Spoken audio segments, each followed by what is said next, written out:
বেশ কিছুদিন আগে আমি গিয়েছিলাম ডায়মন্ড হারবার, কিন্তু কিভাবে যাব আমি সেভাবে জানতাম না। অনেক জনের কাছ থেকে আমি জিজ্ঞাসা করেছি কিভাবে যাব, কোন দিক থেকে গেলে আমার সুবিধে হবে।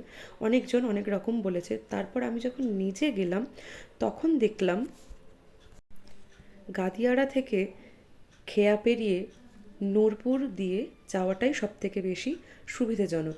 অর্থাৎ আমি গেছি গাদিয়াড়া থেকে নূরপুর খেয়া পেরিয়ে, আর নূরপুর পৌঁছেই দেখছি বাস স্ট্যান্ড একদম কাছে, প্রায় ওই 1/2 কিলোমিটারের মতো হবে।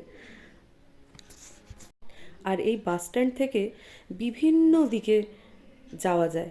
ধর্মতলা তো যাওয়াই যায়, সরিষা রামকৃষ্ণ মিশন যাওয়া যায়, কাকদ্বীপ যাওয়া যায়, ফলতা যাওয়া যায়, অনেক জায়গাতেই যাওয়া যায়।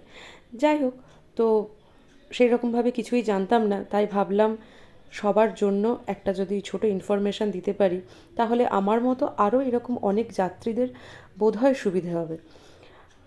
আর এই গাদিয়াড়া থেকে নূরপুর খেয়া পেরোতে প্রতিটা যাত্রী পিছু 8 টাকা করে লাগে। হ্যাঁ, আর একটা কথা বলে রাখি, বাইকও পারাবার করা যায়, যেটা কিনা আমি একদমই জানতাম না। আগে জানলে হয়তো ভালোই হতো। তো বাইক নিয়ে গেলে যাত্রী পিছু যে 8 টাকা করে ভাড়া লাগে, বাইক পারাবার করতে গেলে আরও 8টা ভাড়া, অর্থাৎ 64 টাকা পার গাড়ি পিছু অবশ্যই বাইক পিছু লাগে। আর গাড়ি তোলা আর নামানোর জন্য, অর্থাৎ লঞ্চে তোলা এবং নামানোর জন্য 80 টাকা লাগে। আমি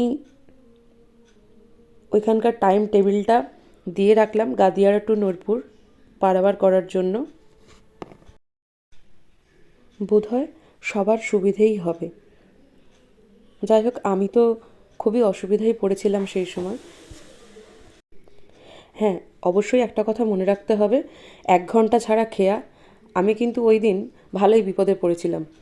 আমি ফেরার সময় 1 ঘন্টা আমায় প্রায় বসে থাকতে হয়েছিল।